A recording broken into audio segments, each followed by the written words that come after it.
Thank you. Thank you, Brooklyn College.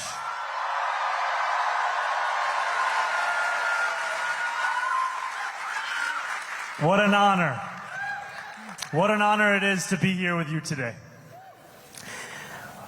Can we hear a round of applause for Luis?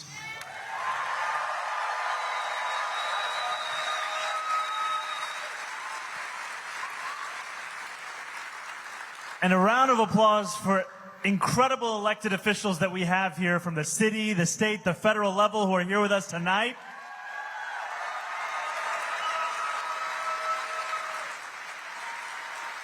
And for Brooklyn College.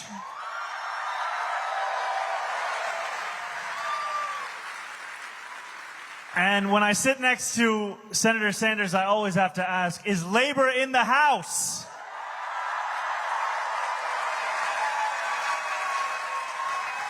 Is PSC CUNY in the house?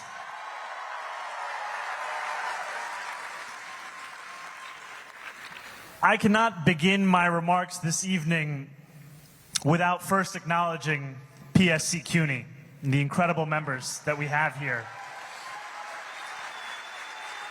And the fact that no faculty member should be disciplined for supporting Palestinian human rights.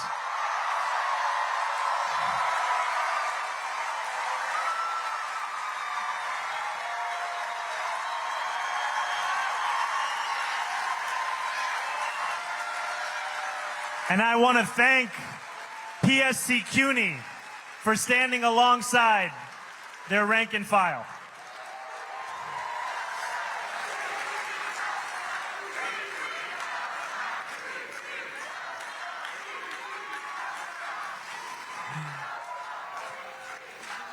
And it is an honor to be here alongside Senator Sanders, Senator Bernie Sanders.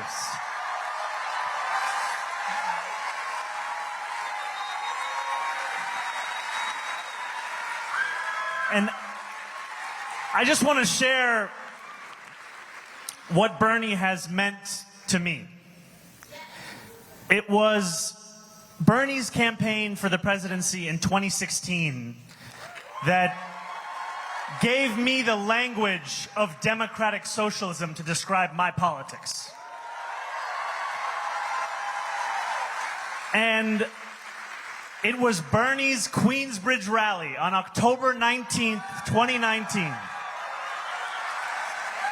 That was the first political event of my campaign for state assembly. Now, that was unbeknownst to Bernie and his team. We were canvassing the line to get into his rally. We were asking for $1, $5, $10, emails, whatever we could. And we did that, and we walked inside to this rally, and I remember the electrifying feeling we felt of a campaign reborn and a movement reborn alongside every single borough of this city. And when Bernie walked out to Back in Black by AC/DC, those who were there remember, we felt as if possibility was a fact of life.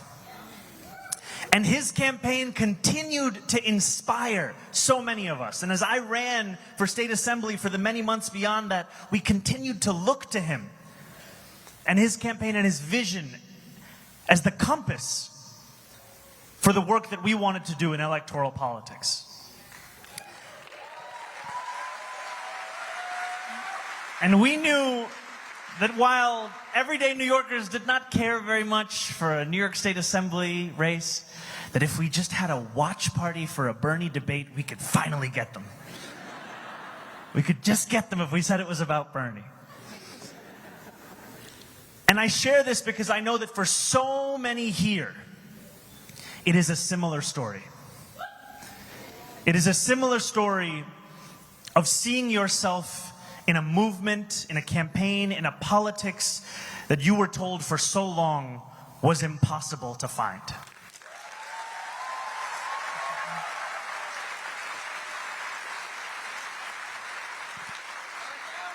Now, we know,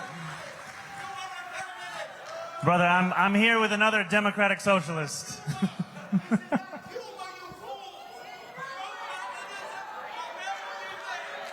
Thank you, my friend.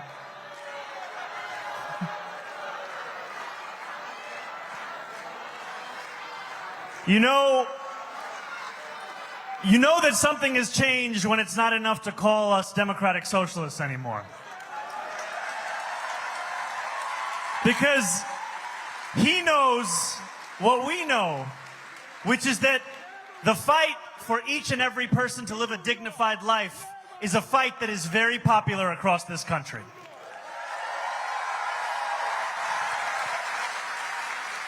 Now, many of you here, and myself included, we first knew of Bernie as a senator, as a candidate for president.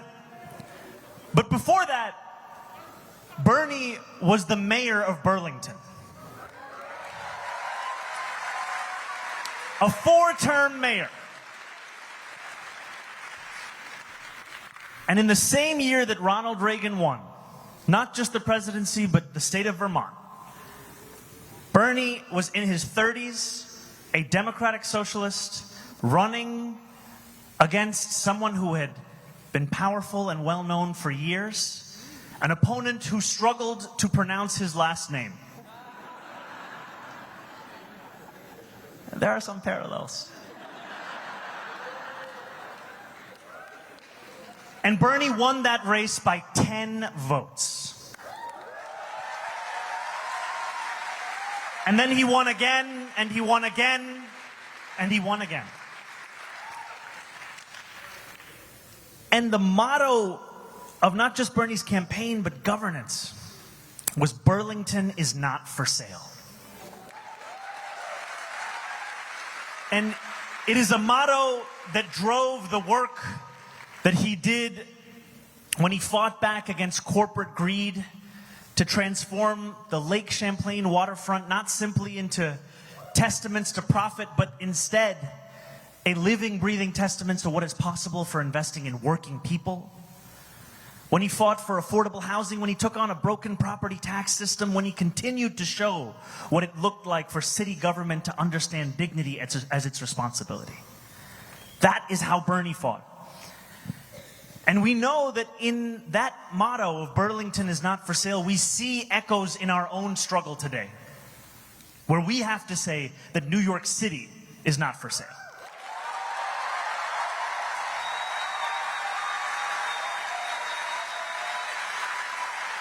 New York City is not for sale to Donald Trump's billionaire donors. It is not for sale to corporations like DoorDash. It is not for sale to corrupt politicians like Andrew Cuomo.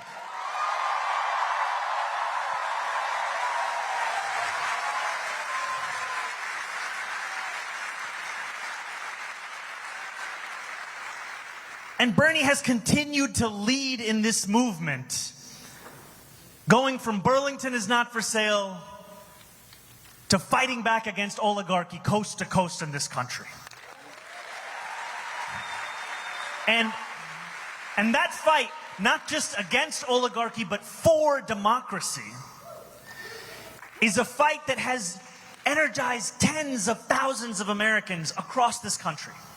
It has shown once again that politics is something that can be powered by ordinary people, with not just a rejection of authoritarianism, but a belief in what is possible as well.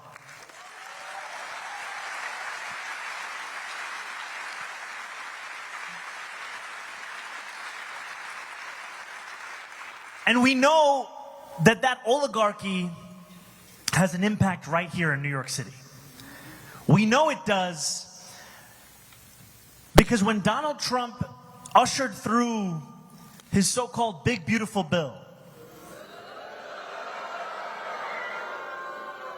he did so ushering through the greatest wealth transfer in American politics.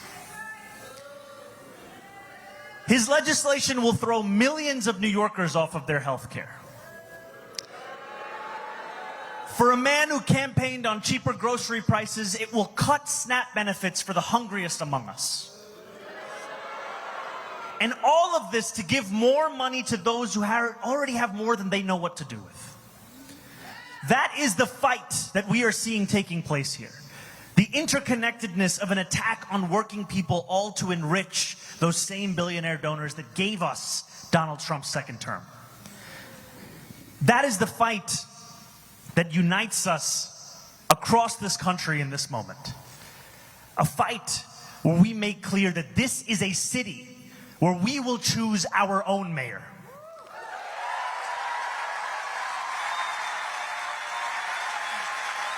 It's not going to be Donald Trump. It's not going to be Bill Ackman. It's not going to be DoorDash. We will choose our mayor.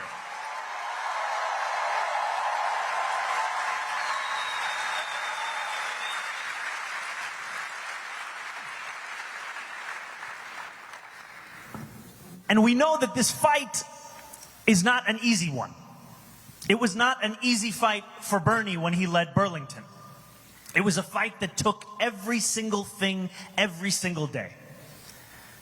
But are you committed to continue this fight? I need to know, are you committed to continue this fight? Because I want to be clear, we are not just here together with the message to come out and vote in November, though that is critically important. We will continue to organize beyond the election.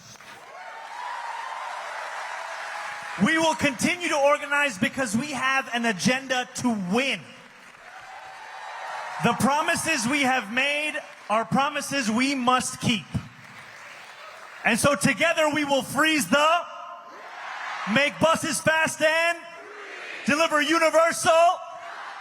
We will freeze the, make buses fast and deliver universal. We will do these things and we will do them together.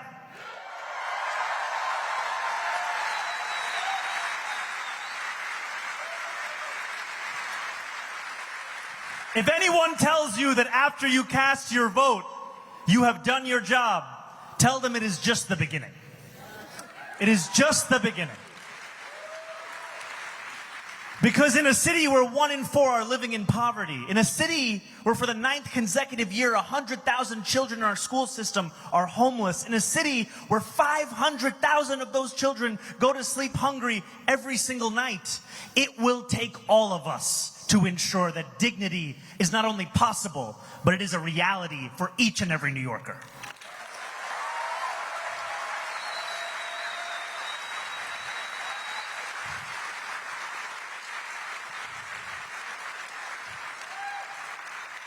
And one of the many things that we love about Bernie is you could go to any year that he has been in politics and you will find him saying the same thing. The same thing. No matter if the photo is in black and white or it's in color, you know it's about income inequality, it's about justice, it's about dignity.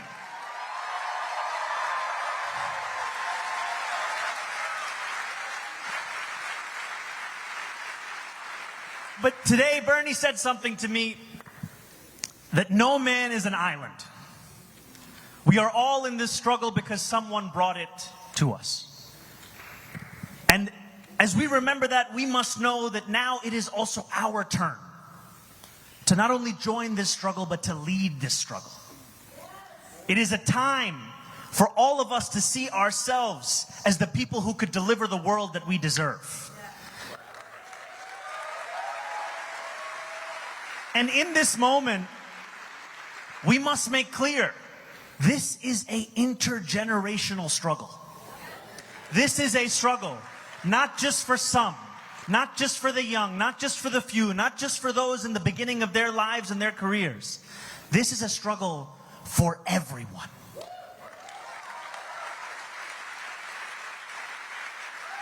It is a struggle for everyone because it is about everyone.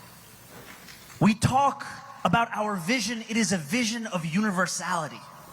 It is not one where we ask you your name, where we ask you where you were born, where we ask you your religion, where we ask you your status. We simply ask you to join us. That is our question.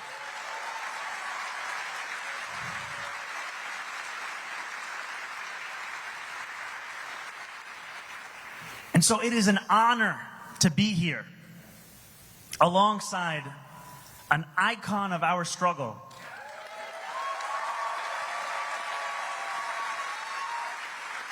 And also, we know that Bernie once famously said, if you want someone to wish you happy birthday, that's not me. But he also said, not me, us. And on Monday, it will be Senator Sanders' birthday, and I ask you to join me. Happy birthday to you. Happy birthday to you. I need your help with my voice. Happy birthday, Bernie Sanders. Happy birthday.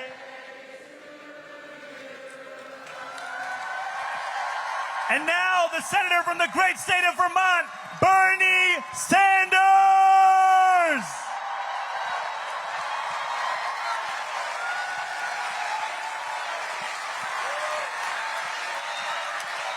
Thank you.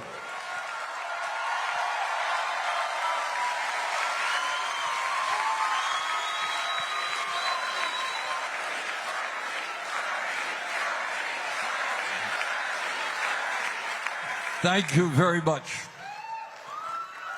And it is an honor and privilege to be with you this evening and to congratulate the next mayor of the city of New York,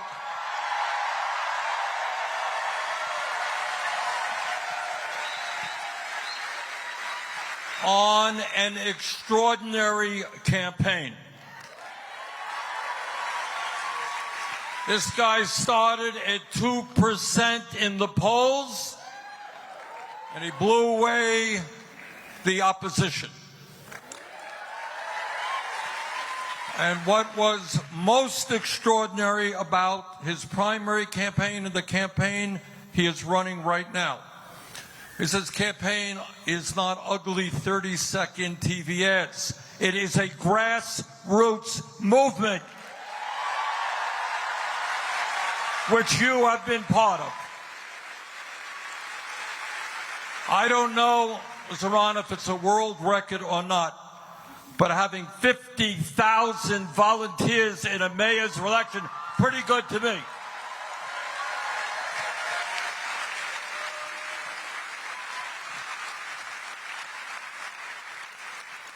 Now, as part of our Fighting Oligarchy tour, which Zohran is joining me on tonight, we have now been to 21 states. We have done 35 events for over 300,000 people from Maine to California.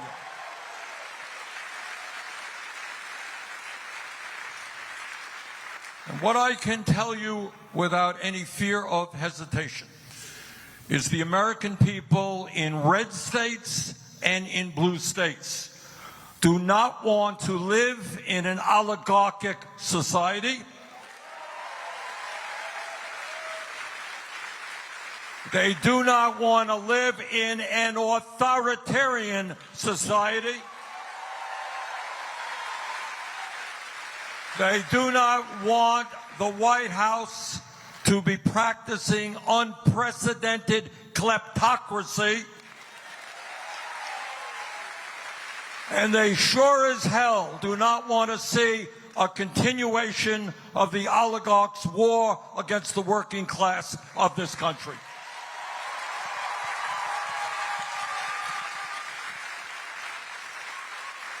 And what Zohran's campaign is about is an understanding that today we are living in an unprecedented moment in the modern history of our country, and we have got to fight back in an unprecedented way.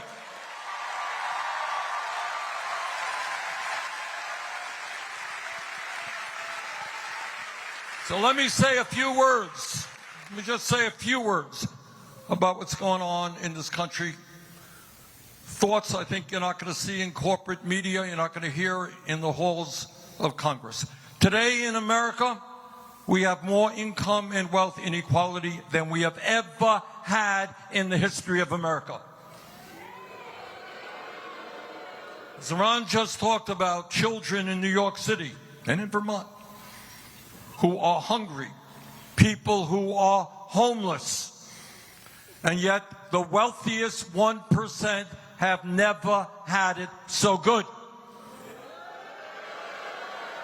If you can believe it, today you have, and it's important that we feel the outrage of children going hungry, people being homeless, 85 million without health care, and you got one guy, Mr. Musk, whose own wealth is more than the bottom 52% of American households. And you may have seen in the papers, they want to give him a little bonus. Another $800–900 billion. We are living in crazy world.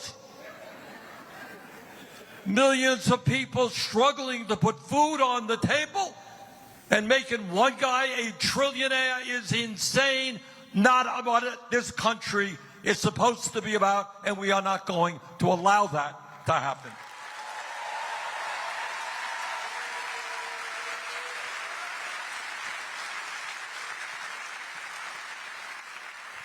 But it's not only income and wealth inequality. Today you have more concentration of ownership in America in every major sector: financial services, transportation, agriculture, media. You got a handful of giant corporations that determine what is produced, how workers are treated, and what you pay for those products. But it's not just income and wealth inequality. It is not just a small number of people controlling our economy. You have 6 major media conglomerates that control in this country what 90% of our people see, hear, and read.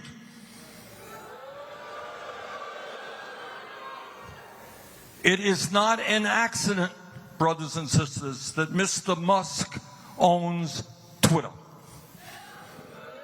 Not an accident that Mr. Zuckerberg owns Meta, which is Instagram and Facebook.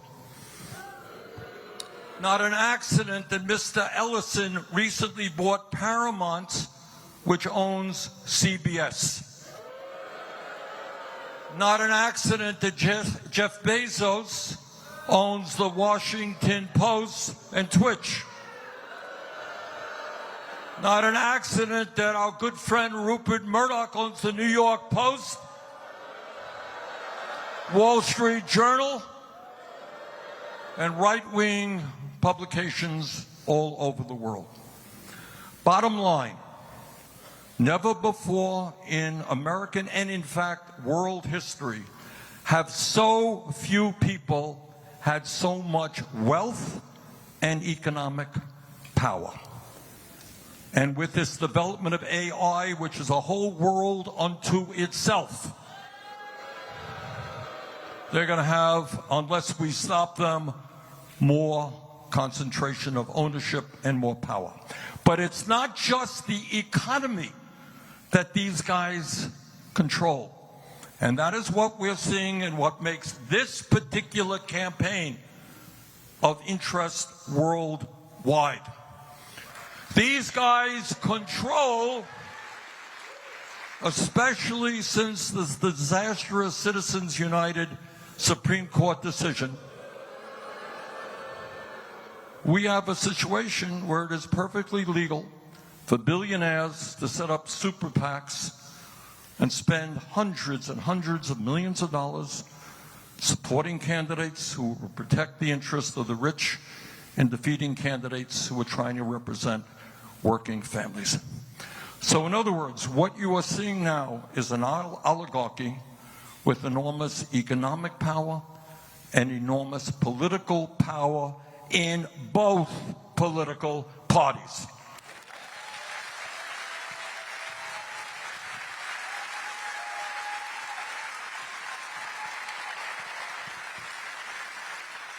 And what this campaign is about, and why it is so enormously important, is it a test case?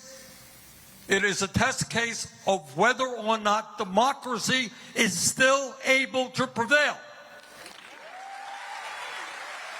You know, in the old days, I mean, money has always played an enormous role in politics. Nothing new about that.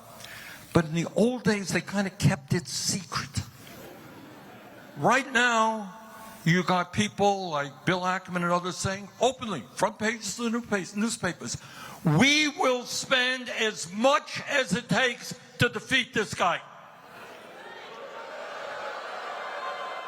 You have the President of the United States working to make it harder for him to get elected. So what are these people, these oligarchs, afraid of?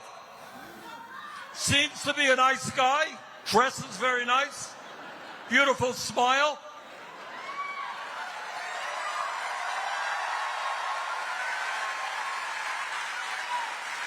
Unlike me, he's a pleasant guy. What the hell are they afraid of?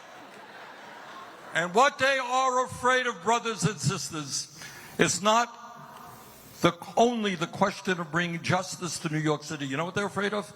They're afraid of Mr. Mamdani becoming an example to what can happen all over this country.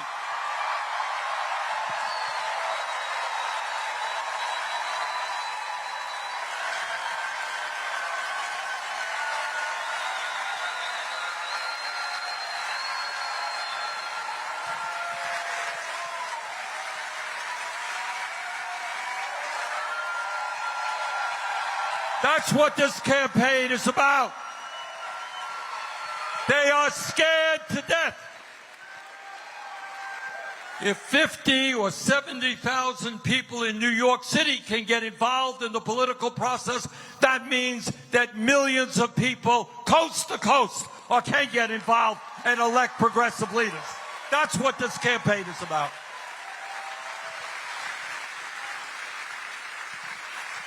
And you know what else they're afraid? They have, because they control media, and political life, and economic life, they control in many ways the culture of America. And this is what the culture today is about. It's about walking the streets of America and finding people sleeping out on the street. It's about seeing 60% of our people living paycheck to paycheck, while the people on top are becoming phenomenally rich. And what the culture says basically is, you are powerless. There is nothing you can do about it, because the oligarchs own it all. They have unbelievable wealth. They have power. They own the media. They own the political system. You are powerless. And what we are here tonight to say is, to hell with you. We're going to take you on. We're going to defeat you.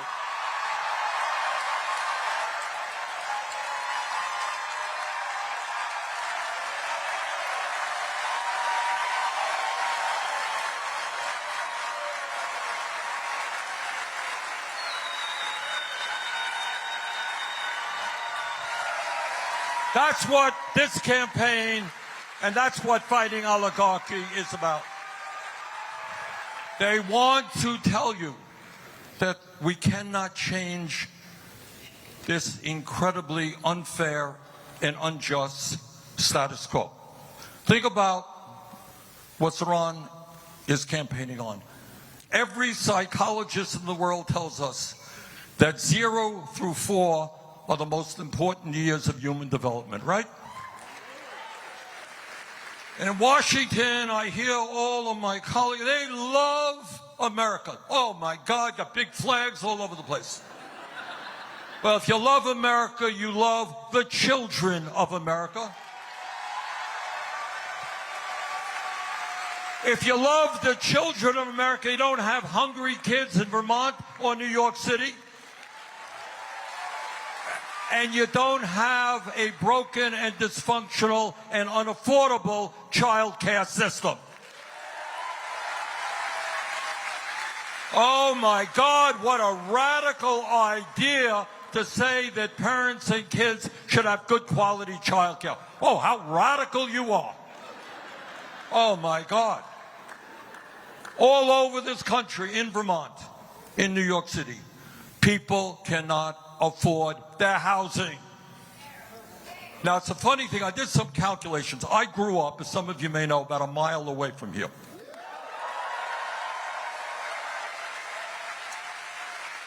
And I grew up in a family that did not have a lot of money, and we lived in a rent-controlled apartment. So my dad never made any money, but we were able to live with an element of security. And I did some calculations based on my dad's income. We were spending back then, Zohran, about 18% of our family's income on housing. 18%. Okay? First year of college, I went to Brooklyn College.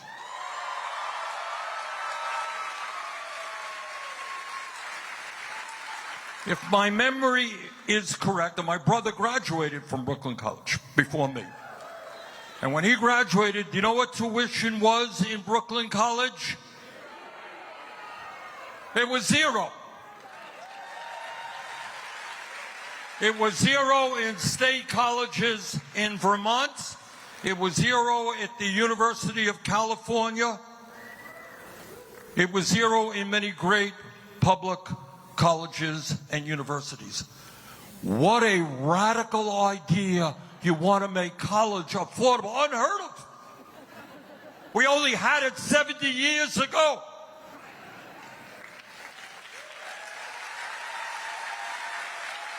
What a radical idea to say that we should stabilize rents so that working class people can live in this city.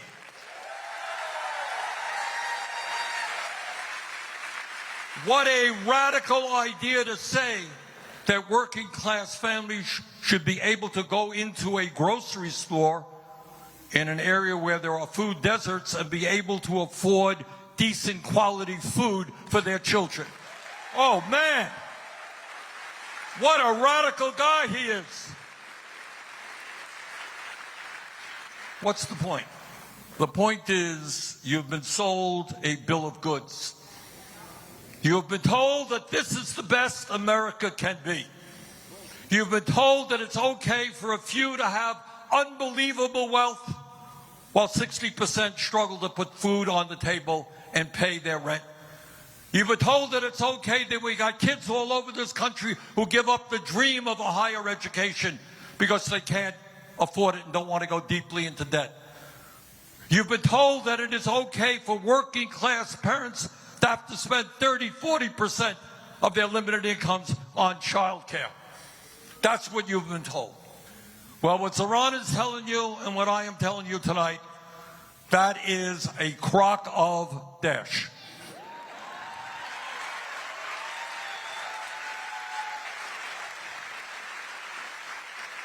And here is the story that they don't want to get out. In the richest country in the history of the world, it is not a radical idea to say that every man, woman, and child in America can have a decent standard of living. That ain't radical.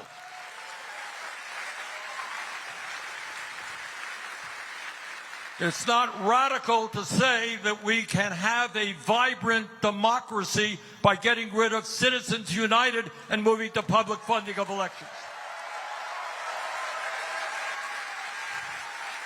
It's not radical to say that the billionaire class has got to start paying their fair share of taxes.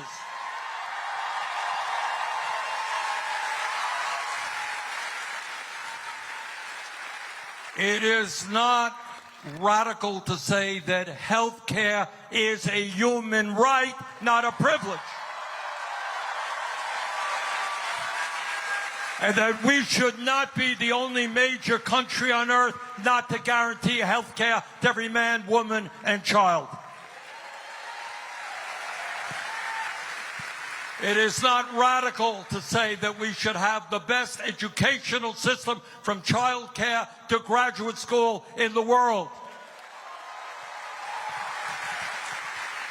It is not radical to say that we should not have the highest rate of childhood poverty, the highest rate of senior poverty of almost any major country on earth.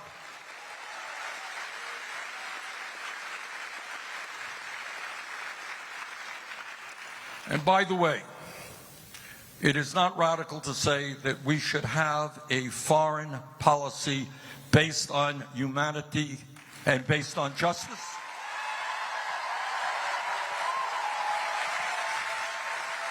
That we should not be spending tens of billions of dollars on the government of Israel that is currently starving children to death.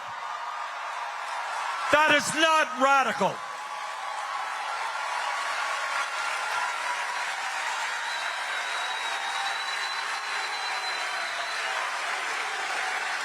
That is what the American people want. So, brothers and sisters, what this struggle is about, and let me not kid you, it's going to be tough. It is going to be tough because these guys, these oligarchs, they are very religious people. Their religion is greed.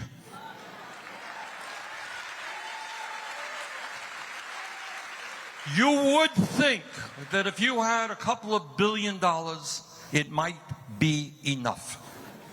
Not for them. These are strongly motivated people. They work very hard. They want more and more and more, and they don't care whom they destroy in the process.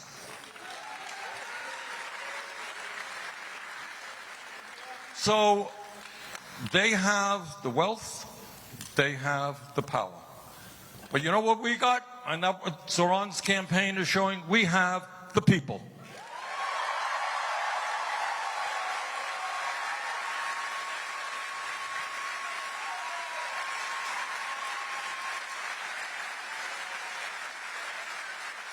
And the whole world, after Zohran is elected, the whole world, all the oligarchs are going to come down hard on him. Believe me, they will. Media will come down hard on him. So he's going to have to figure out a new way to govern.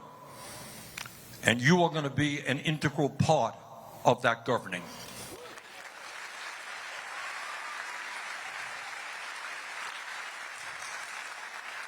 So brothers and sisters, I want to thank all of you for coming out in this difficult moment in American history.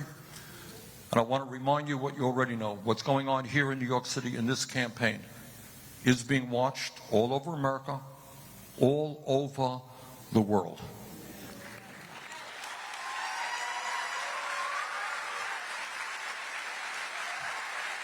So the struggle we are engaged in is not just for us.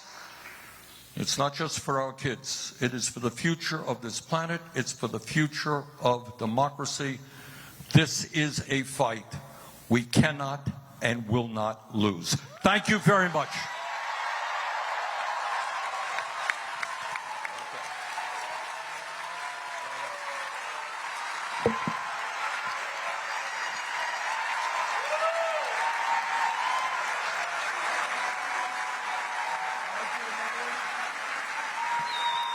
Okay.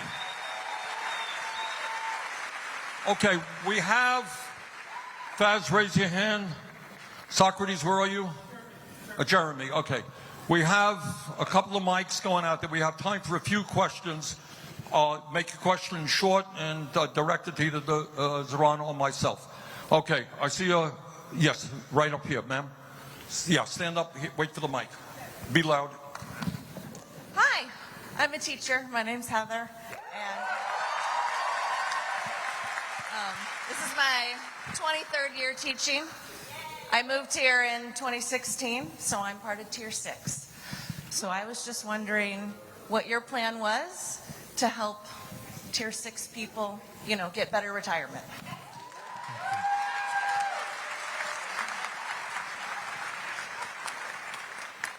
Can you put your hand up if you do not know what Tier 6 is? So I'm gonna do a little bit of an explainer. There has long been an understanding that if you... Oh, Andrew Cuomo cut the mics. And you'll understand why he cut the mic. There's long been an understanding that if you go into public service, you might not make what you would make in the private sector, but you would at least have a pension that you could count on. Now, Andrew Cuomo, when he was governor of this state, he was the architect of one of the most significant attacks on the public pension system of New York. Created a new tier, Tier 6, that would steal years and hard-earned money out of the pockets and the lives of public sector workers across this state. And he did that because he did not want to tax his own donors. And I'm not just saying this because I'm also a Tier 6 employee. Now, I speak to you as a state assembly member. We have some incredible state assembly members here in the House.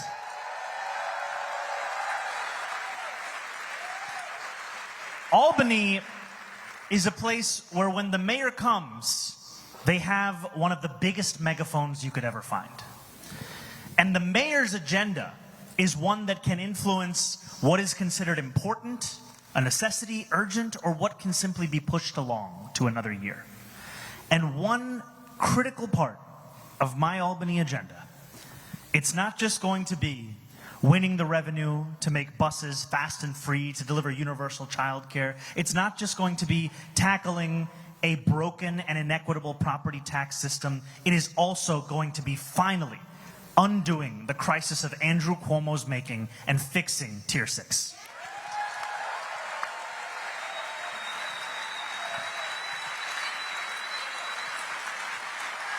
Okay, I see a woman over there in the red. Yep. Hi, Bernie. It's such a pleasure. I'm a new mom. I had a kid. Well, actually, he just turned 1, so I guess I'm not such a new mom. And I'm also a proud member of the Democratic Socialists of America. And I just want to say the incredible joy of having a kid. It really hurts after the child care. It's so expensive to have a child. I pay $2,700 a month. That is over $32,000 a year to be able to work. And I would love for Zohran to give us let us know what it is that he needs from people like me, working parents. How do you need us to show up in order for universal childcare to become a reality in New York City? Because I would love to give my kid a sibling. I would love to save for housing. I would love to save for college. But I cannot do that under the current conditions. Thank you so much.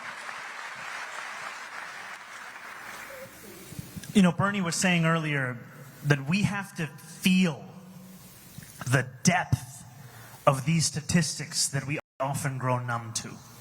We recite them, we read them, we know them, and yet we often do not feel them.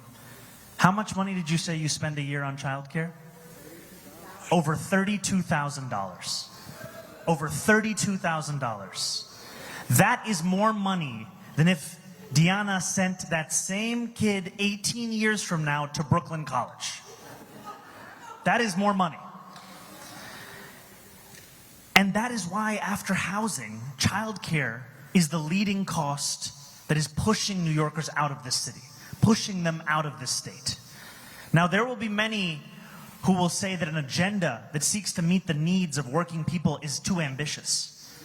Those were the same people who told us we could never have universal pre-K in New York City. Now, it is a fact of life. So I say this, that your question is, what can others do to ensure that we win this? Do not stop organizing. You know, Deanna said she's a member of NYC DSA.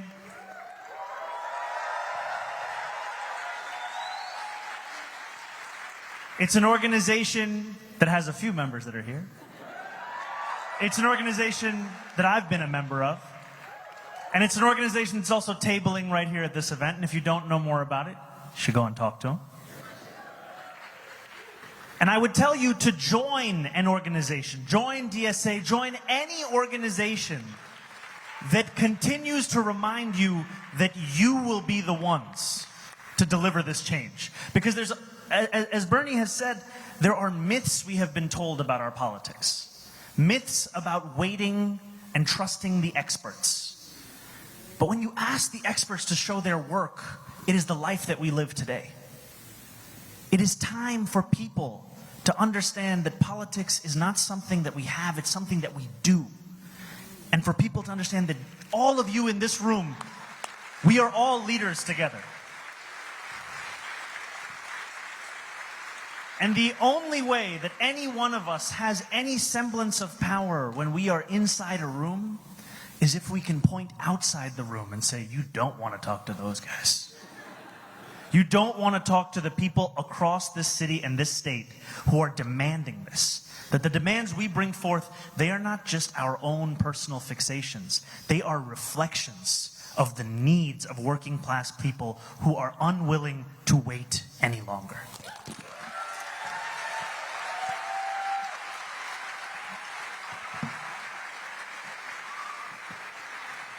If I could just very briefly put an apostrophe on what Zohran said.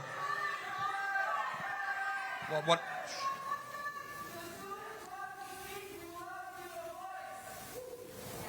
I'm sorry.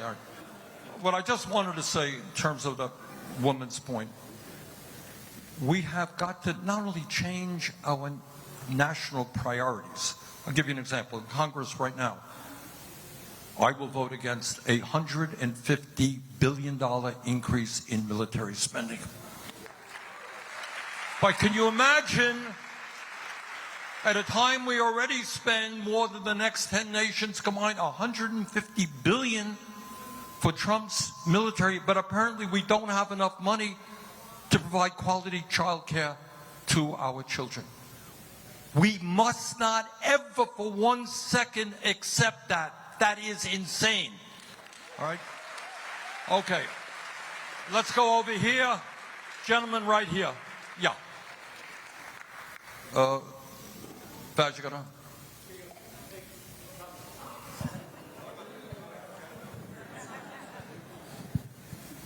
Hello, Senator Sanders. Hello, Mr. Mamdani. I'm Abdul Innes from Canarsie, Brooklyn. I just look at this campaign, and it reminds me a little bit of what happened a few years ago in Buffalo.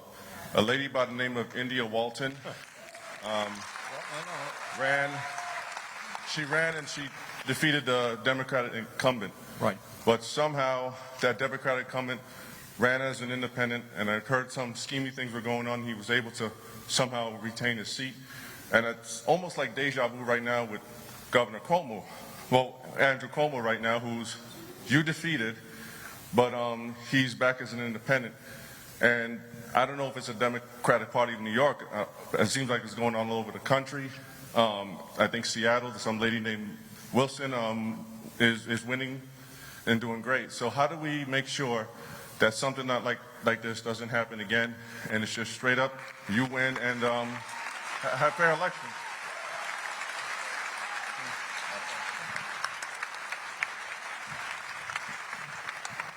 We have to beat Andrew Cuomo one more time. We do. We do. This is a man who does not understand that no means no. This is a man who lost by 13 points to a campaign, our campaign, that got the most votes in New York City primary history. And still thinks that this is his race to win. But I appreciate the question also because it's a reminder to us that this job is not done.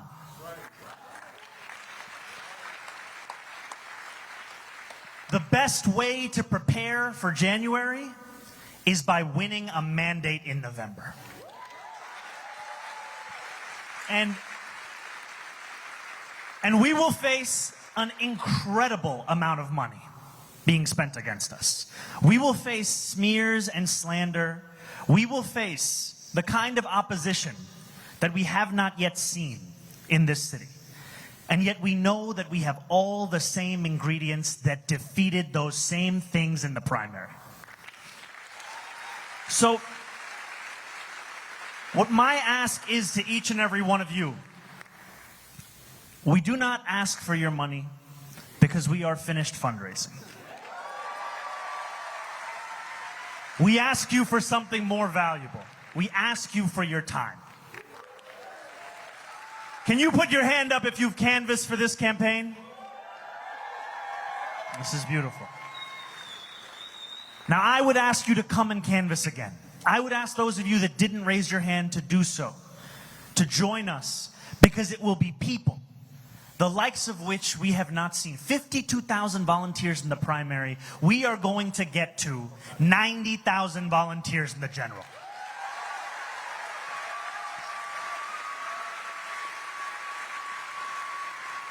I don't know if we've said that publicly, so to the field team, now we really got to get there.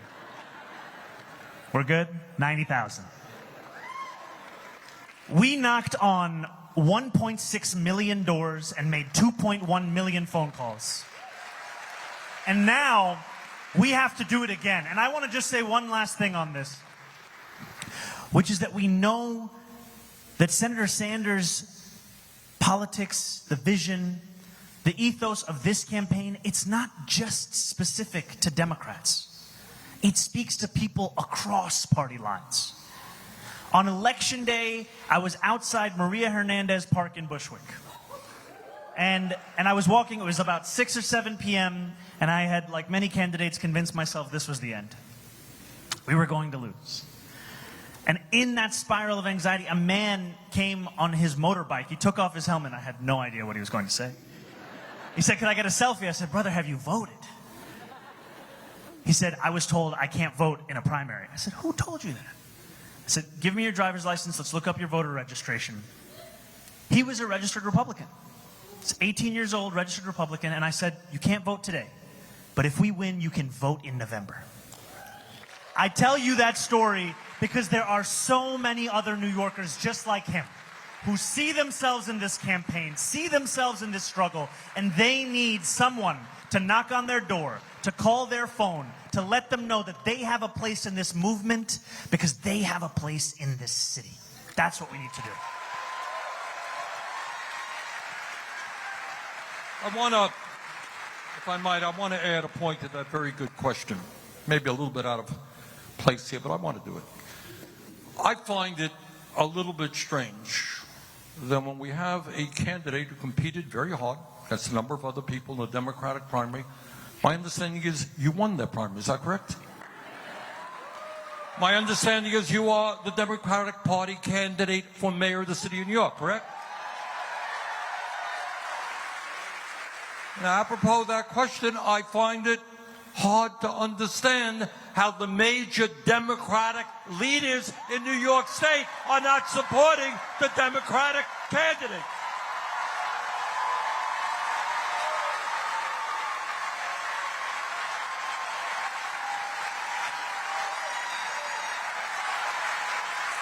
One might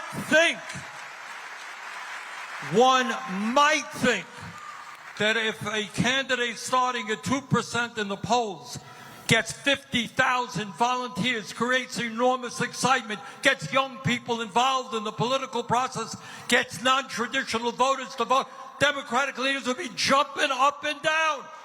This is our guy.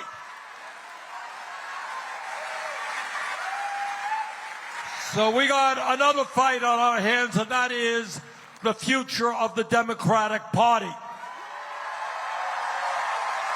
All right, let's get a question somewhere in the back there. Let me go way on the bleachers. All right. Faz, you want to get back there and select somebody? Whoa, whoa, whoa, whoa, whoa, whoa, whoa, whoa. There's a lot of hands going up. Who's the Brooklyn College student? All right. What? I didn't hear. What are they saying? Jim. Okay. All right, one tonight. Faz, you got a question back there? Let them have it. Wait, look, there are many people raising their hands. I can't call on everybody at the same time. Senator Sanders, can you hear me? Loud and clear. And Assemblyman Zohran Mamdani, can you hear me? I too can hear you. My name is Danya. I'm a student here at Brooklyn College. I'm Jewish, first-generation American by Soviet Jews. I am also a trans woman, and I attend school here, and I was here back in May as a student and as a private journalist here during the encampment. Since then, 4 faculty members have been fired, and these are adjunct faculty members. Since those 4 faculty members have been fired, 5 faculty members and 1 staff are now under investigation by the direction of Chancellor Felix Matos and President Michelle Anderson. We, as the students, have been targeted time and time again, not just by the administration, but by the faculty who are against us, and by the public safety who have been pointing me out to each other all night long, because I refuse to let the fact that Mr. Mamdani's team has put us Brooklyn College students in the very back with black wristbands, segregated from everybody else when we should be up front. We are the next generation of revolutionaries. We should be speaking to you. In 2016, I met you, Mr. Sanders, outside James Madison High School, our alma mater. How would you feel if you were a student now being told to sit in the back?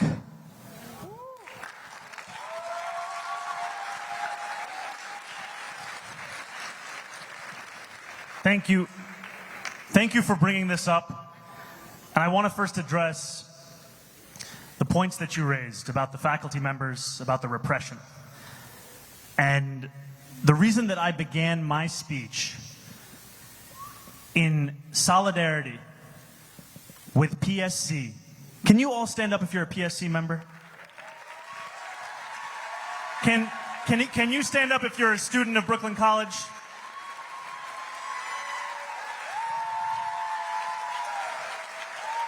What we have seen, and James, for a little dramatic effect, can I steal your hat? Thank you, James. Give it up for the head of the PSC, James Davis!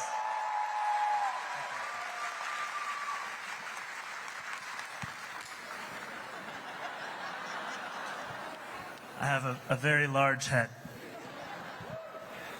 I wear this hat, and I say this in this moment, because the point that is being raised is that we are seeing faculty members who are facing not just discipline, but termination for the crime of expressing solidarity with the fight for Palestinian human rights. And I know that this is a repression that is not unique to Brooklyn College. It is a repression that extends even to the ways in which we choose when to send police officers onto college campuses. The incident around encampments here at Brooklyn College, the decision to surge officers into that site is one that leaves students less safe than they were before.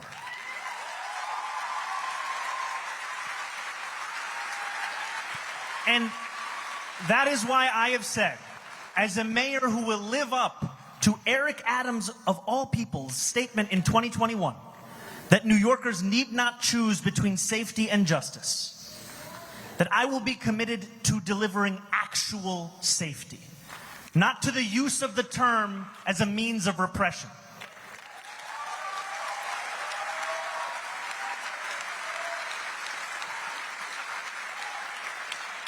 And so this commitment is one that I do not just make as a candidate, it is also one that I will fulfill as the mayor of this city.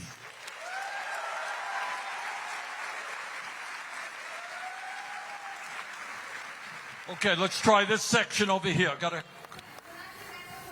No, woman, way in the back. Excuse me. Well, no, you cannot. Over there, please. Go. Hi, good afternoon, everyone. Thank you so much. Thank you so much for taking my question. And I'm really worried about everything. My name is Nirvana Garcia, actually, and I'm a psychology student at La Guardia Community College. Woo! So something is really thinking it in my brain since I saw this new administration attacking us, using social media to deny transgender identity. That's not true. They're denying identity. They're using disinformation, misinformation, and they're using their power to deny identities and to erase identities. That's not right. They're using disinformation, misinformation, and they are just basically destroying our culture. Yes. Please, Mr. Sanders, what can we do to fight against disinformation that they are doing? We are taking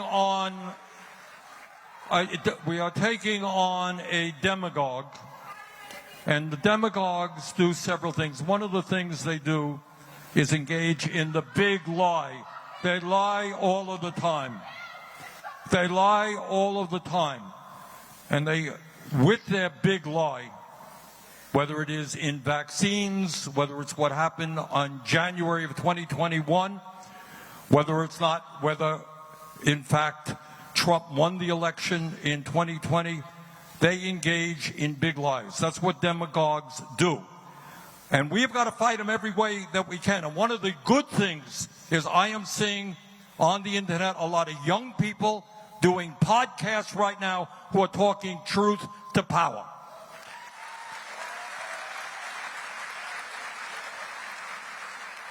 But you got to fight back, because the cornerstone of what Trumpism is about is a big lie, and you're right. All right, other questions? Okay, young lady right here. All right. Yeah. Hi, Mr. Sanders and Mr. Mamdani. I'm so excited to talk to you guys. Here's my question. So basically, I'm going to sit down because I have a lot of spine issues. So here's my question. So 2 years ago, I was diagnosed with 5 conditions in my spine that result in sometimes debilitating chronic pain. And I had to quit my full-time job at the time because it was not like... It was a very physical job. It was an education-related job. I signed a contract in March to be a first-grade teacher this school year, and 3 days before I was supposed to start, I learned that the school would not accommodate my physical disability. And so now I'm out of work, and I'm also an artist. I'm also a 4th-generation New Yorker. My mom's family has been New Yorkers as long as we've been Americans. Okay, so here's my question. I joined your campaign, Mr. Mamdani, because I love everything you stand for. And so my question is twofold. One, how are you going to fix Accessoride? And what do you say, and what do you, Mr. Mamdani, say, given Cardi B on the stand, what do you say to men who try to make beautiful women from the Bronx be quiet? Don't.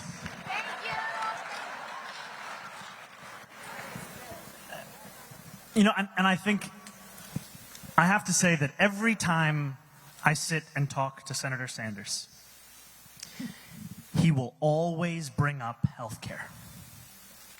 He will bring up the importance of it, the necessity of it, and the fact that we need not wait for a federal government to understand our own role in reckoning with this broken system. And I think of Accessoride as one of many examples of city government's own failures. I have been guilty in the beginnings of my politics of thinking that if I were to admit the incompetence, the inefficiencies, the failures of the public sector, I would be inviting critique of the existence of that sector. But when you do not admit those things, when you do not reckon with those betrayals, those failures, you make it seem as if you do not care about the outcomes of that sector. We have allowed the right wing to take language of efficiency, of fraud, of waste, of quality of life as if it is their own.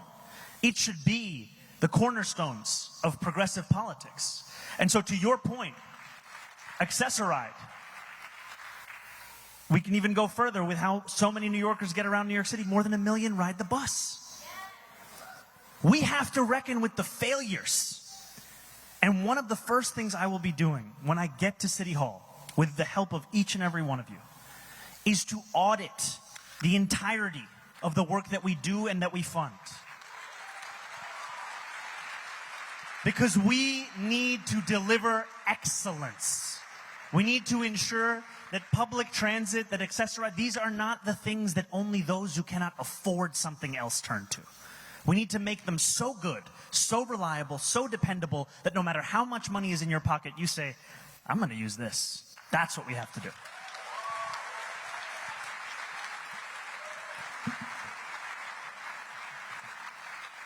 Zohran raises two important issues. Now, there are a lot of people raising their hands, all right? Please don't shout out. We'll do our best here.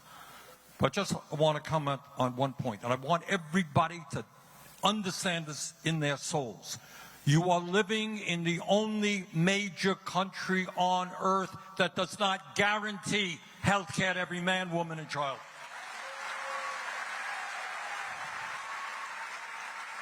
Over 40% of Americans who are struggling with cancer go bankrupt or deplete their life savings. That's 500,000 people go bankrupt because of medical bills. That is cruel, immoral, absurd.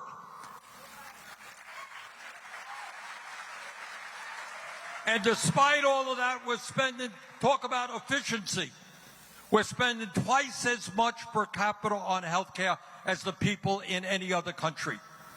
We should have the best gold standard health care system in the world, not one of the worst. So that's a fight we've got to wage and not ever give up on. All right, I see a woman right there, right in the middle in a white blouse. Yes. Yeah, ma'am. Yes. Stand up. All right. Yes, you stand up, get a mic. Do we got her a mic? Faz, you got a mic? Okay. This is scary. Hi, Senator Sanders, you're my hero. I canvassed for you, and I would do it again. Thank you. And Mamdani, depending on how you answer this question, me and my children will canvass for you too. So my question is that, you know, I'm so thankful for everything you said. We called out every issue, every community. You've stood for my family. I'm third generation. My grandma, projects, Brooklyn, my dad. And I feel like you've stood up for our family. I got to go to CUNY and all these things. And as a black woman in New York, I feel privileged because there are we all say we're native New Yorkers, but there are the original native New Yorkers, the Lenape people who are the original chosen stewards of where we are. I'm part of a CUNY Indigenous Sovereignty Collective. I'm an Indigenous rights activist. And I tell you that they are still here. They are still trying to come home.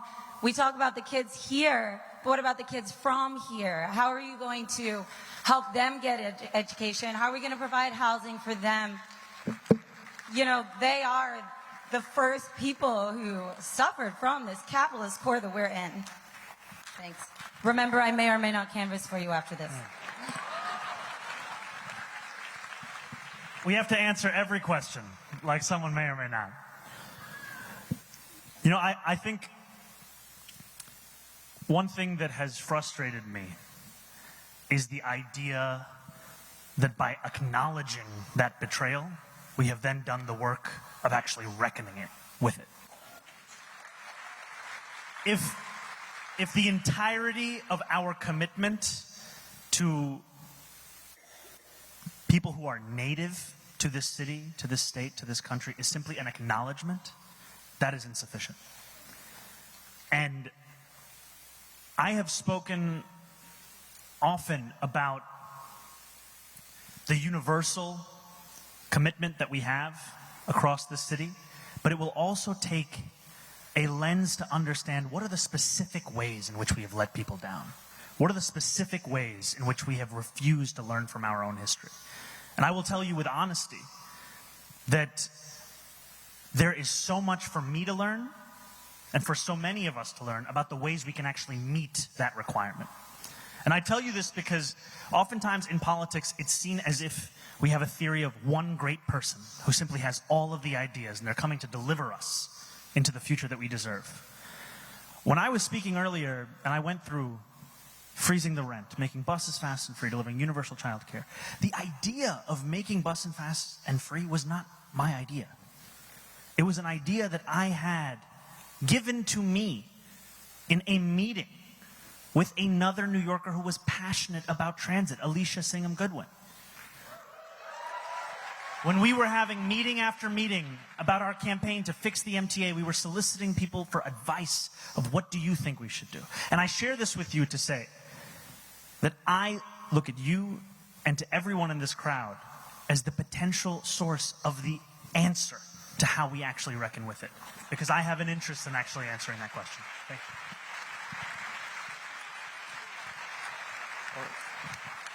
All right, let me make an apology here. I've got a plane to catch, so maybe one more question. I see a woman, Faz, right behind you. Yeah. Woman, no, that's one. Yep. All right, both women. All right. 2 questions. Let's go. Start off. Hello, Senator Sanders, Zohran Mamdani. My name is Remy Bahati. I'm a Ugandan-born, Columbia-educated journalist. I have a question, probably you can both answer it. Uganda has been in the news for the wrong reasons, and the reason is because they have accepted to host deportees from the US, and it's setting a precedent for New York immigrants who are every day living in fear of being deported to countries like Uganda, to countries that we have no idea about. Zohran, first I would like you to pronounce yourself on the decision by Uganda, where you're originally from, on taking immigrants from the US. And then 2, what are you going to do to protect immigrant New Yorkers living in fear every single day?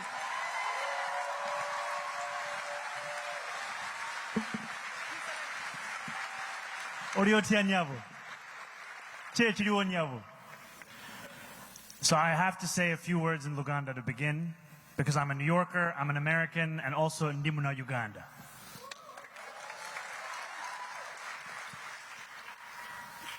I think it is wrong to accept any part in the Trump administration's deportation agenda.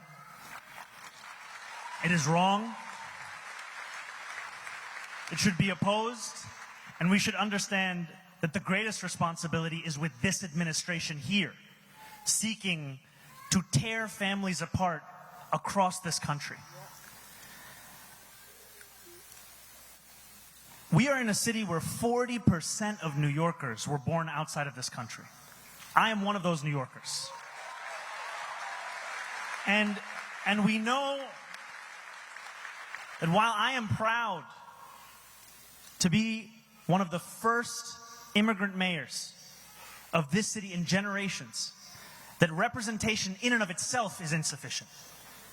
We must be prouder still of the work that we will do. And so one of the key things that we can do here in New York City is to actually start to provide legal representation to New Yorkers in detention proceedings.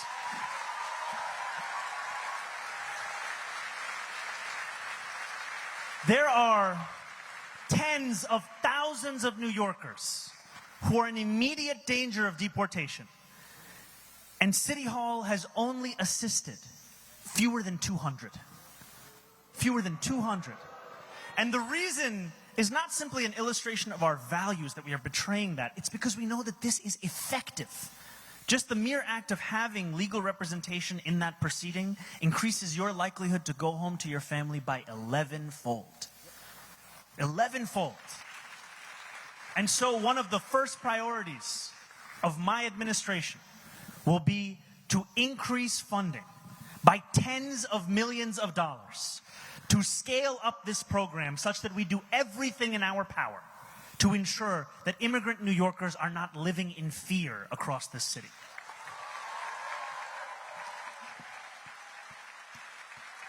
I could keep going, but I know the senators got to go. I just wanted to add to that. This idea of picking people up off the street with men who have masks around their faces, throwing them into vans, taking them to God knows where, and then deporting them to countries where they know nobody is beyond unspeakable. It is disgusting. It is what takes place in two-bit dictatorships. That's what happens in dictatorships, not in the United States of America. So in Washington, we have our responsibility to stop that ugly behavior. All right, last question, woman in the back there. Yeah, ma'am. Hi, thank you so much for the time. My name is Samantha. I'm a labor rights activist. My question was going to be, thank you. My question was going to be about protecting immigrant populations because so frequently they are the ones who are being exploited in the workplace. But since you have already answered that beautiful question, thank you so much, from this wonderful woman in front of me, could I ask how you're going to protect this city from the National Guard coming in?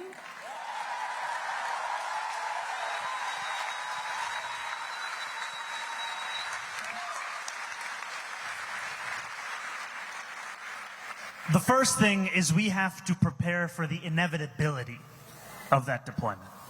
We cannot try and convince ourselves that because something is illegal, Donald Trump will not do it. We have to be prepared, and we have to be clear-eyed. And we have to understand that it will take every single tool at our disposal. We saw in California the mayor of LA, the attorney general of the state, and the governor work together to fight back against the White House's deployment of the National Guard. They filed a lawsuit. A federal judge just recently found in their favor that the deployment of the National Guard was illegal. I give you this example because partnership is critically important in fighting back against Donald Trump.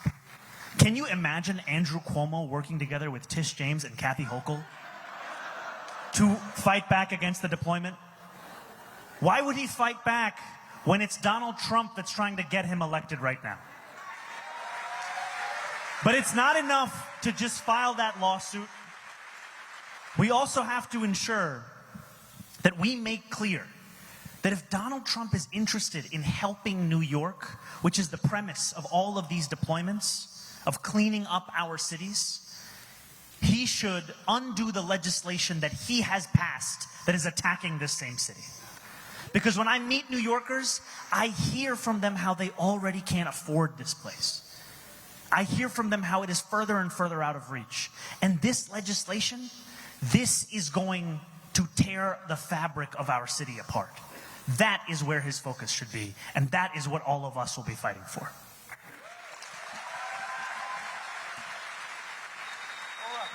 Okay.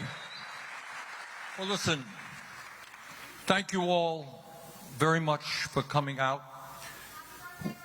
Thank you.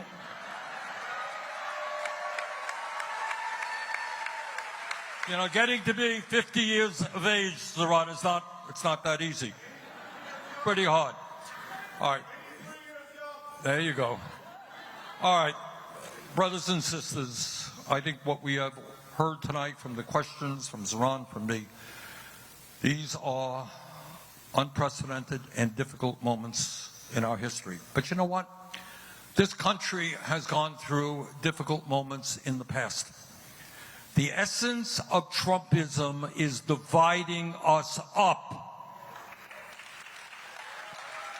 What we believe is bringing our people together. They are the 1%, we are the 99%.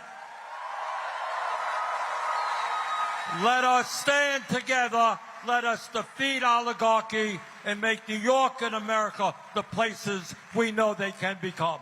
Thank you all very much.